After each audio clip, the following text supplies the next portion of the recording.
Hey everybody, welcome to another episode of Latina Mic Drop. In today's episode, I want to talk about sore losers. Not the people who lose, the people who lose and can't stand that somebody else won. So if you've been living under a rock or aren't from New York, you have not seen that the New York Knicks won the NBA championship after 53 years.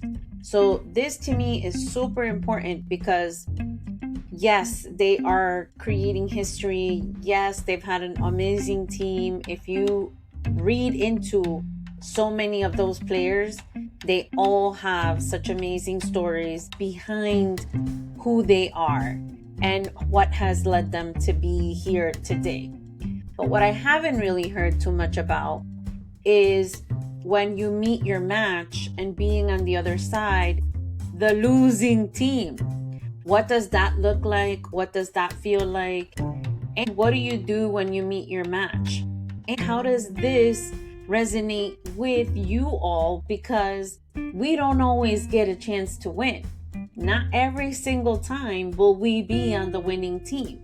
And so I want to talk about that because it's really important that we not only learn the lessons of being the underdog and being the person who, takes less to win later, who ends up creating a team that really focuses on teamwork and everybody has a role. That's all crucial in leadership.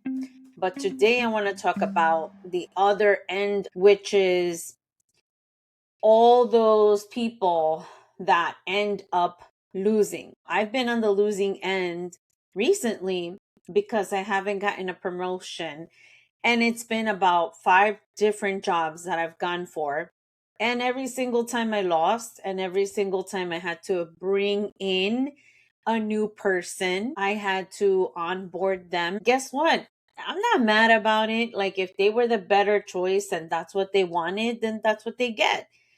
Then, like to me, it's like, okay, well, if they didn't choose me, it's okay because they wanted who they wanted and they wanted them for a specific reason. And for me, it's redirection, right?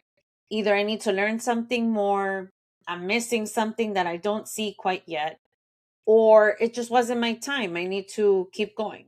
So this is the executive who can't celebrate someone else's promotion, the co-worker who becomes passive aggressive after not getting selected, the family member who isn't happy when you succeed, the friend who disappears when you start winning, the leader who has been the smartest person in the room for so long that they don't know how to respond when they finally meet their match. Now, have you ever met this person? Maybe you were this person. How did you react? What did you do? Right? So there is a difference between, are you a sore loser or just not used to losing? Those aren't always the same thing. Some people have built their entire identity around being the smartest, the strongest, the prettiest, the highest performer, the one everyone depends on. Then one day you meet someone who was just as good or better. Now what? I hear this in people that go to college and then they're like, wait, I'm with other people who are of high caliber and high performing and have just as good stats as I do. Like, right, it's the best of the best meeting in the different schools. That's when they begin to see who the heck they are, and they are not the only best person. Now they become the person who is in competition or going against or in collaboration with this person, right? So now what happens when you're no longer special? Many high achieving women have secretly built their self-worth around being exceptional. So when someone else wins, it can feel like a threat. So can you celebrate someone else's victory without making it about you? If you can, that's leadership. If you can't, then this is the conversation for you to listen to today. And being a sore loser is BS. It is not cool to walk off the court and not congratulate the other team. If you're a sports fanatic, you see this all the time where some of the people who lose will go ahead and congratulate the other side. It's good sportsmanship. It's being a good team player. It's like, well, you know what? You beat me today, fair and square, and you got yours, right? It's the person that doesn't make excuses for their shortcomings. Sometimes that happens too when you are working and you are the best of the best, and then all of a sudden you have other people that come in and maybe they just don't think you are the best of the best anymore. Now they're seeking other people who are of the best of the best. And some people just have way more skills than you sometimes. Like maybe their experience is what brings them to the table now. And sometimes the tables are turned too in when your skills are more valuable than others because priorities change. When priorities change, sometimes you don't have the skills. Sometimes when you lose, it exposes your entitlement, meaning you think, well, I'm the best, so I should win. It exposes your ego, it exposes your insecurity, and it exposes some of your blind spots. These are the things that winning often hides. And what you don't want to do is you don't want to come across as a sore loser ever. Losing is hard. In my family, we were very heavy on sports. So we were always busting balls back and forth. It's become very competitive. Now, you know what I'm talking about. If you're in the family and you have game night, and there's always that one person who just can't lose, who just can't bear to say, yeah, you won, and they get really pissed off. And that is tough for a lot of people. It's tough to be that person who ends up being the loser. It tends to be difficult. It's also embarrassing, right? Like sometimes you lose in front of your people, your peers. Sometimes people are rooting for you and you don't win. So that's tough to have to face everybody and come back to see them knowing that you lost. You did everything you could, but you lost anyways. I understand how that feels. Imagine if they're winning and they're emotional about winning, the other side is also emotional about losing. And so now what do you do after you lose, right? It's always important that you give props to the other side. Say that they were the better team today. I see this in corporate all the time where they didn't get the job because they say they're doing it, but they don't do it well. They were just filling in for the meantime, and then they brought somebody else in to see if they can do a better job. And the reality is that when you hire people into positions, you never know if they're going to do great. But if you already know that this person is not doing well, you're going to take your chances in getting somebody else that might do a better job. So that's part of leadership as well. And that's sometimes what happens. And a lot of you who are not being chosen end up being pretty petty in the job. You end up not wanting to help them at all with anything. And I get it. It feels messed up that you are doing part of the work or have knowledge of the work, and then you have a new person who comes in and you need to answer a few questions and help them out.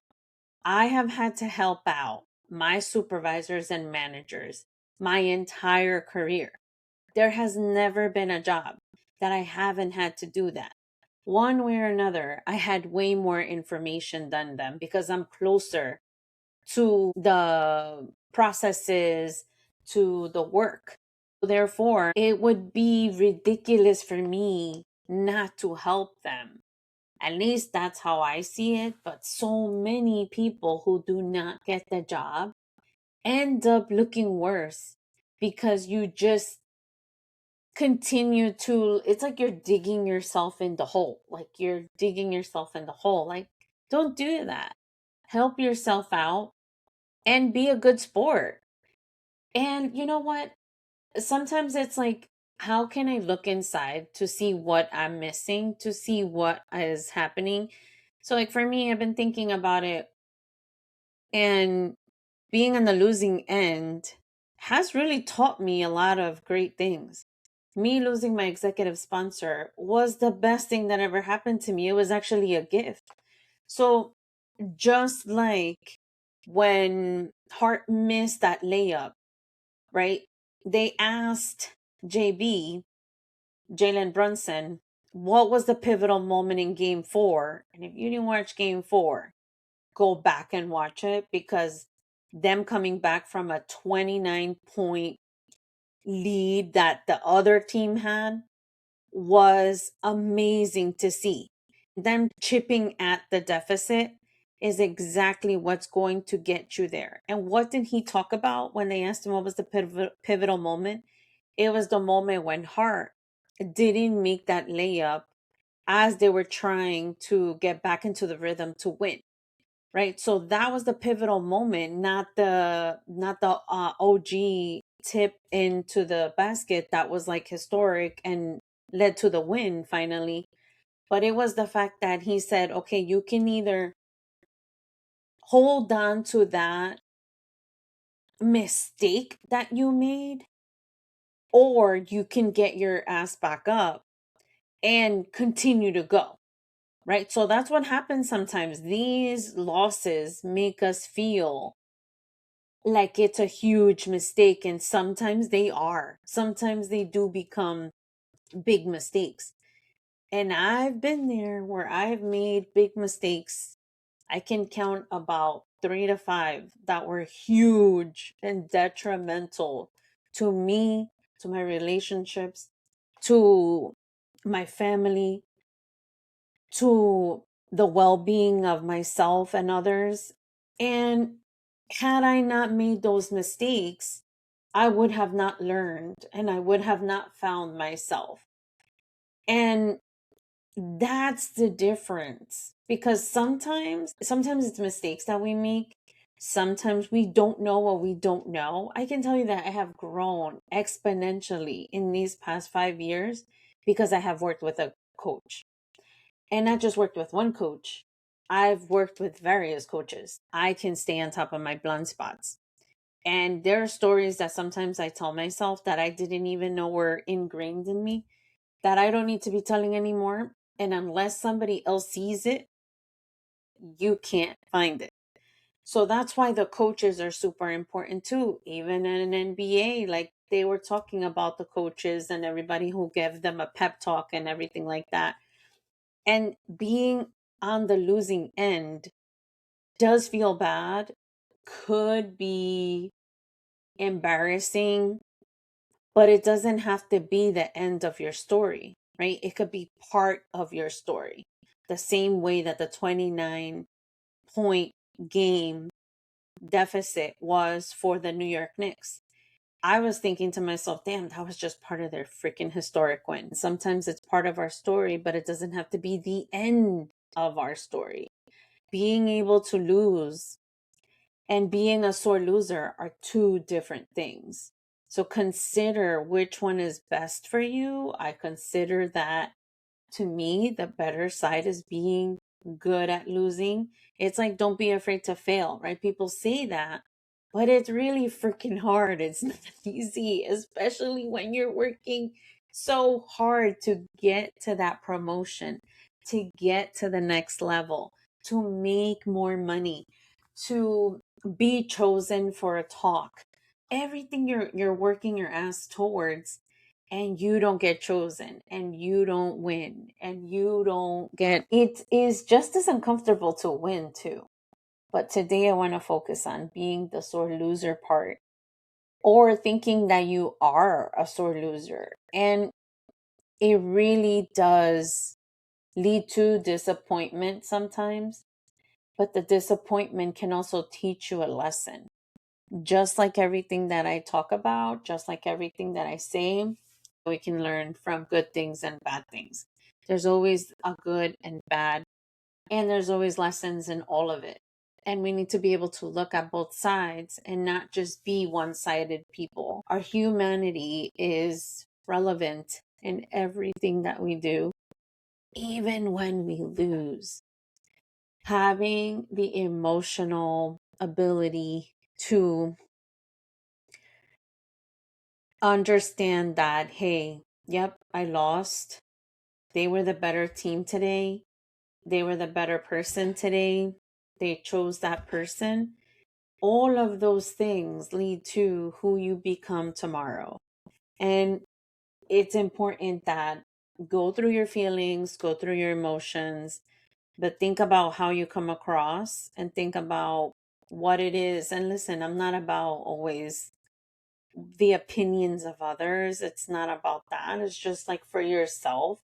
How do you want to be perceived? How do you want to be seen? And do you want to be that person who is seen as a sore loser and you don't? I mean, I would think you wouldn't. So that's been today's episode. Hang in there, get back up. There's always another opportunity. There's always more to come from it. And sometimes it does take time to get back on your feet and take the time you need, but don't stay in that hole too long. Find the people you need, figure out what mistakes you made, and understand that you can learn from it and you can grow from it too. So be respectful as well, because having respect for the other person will take you farther than not having it at all.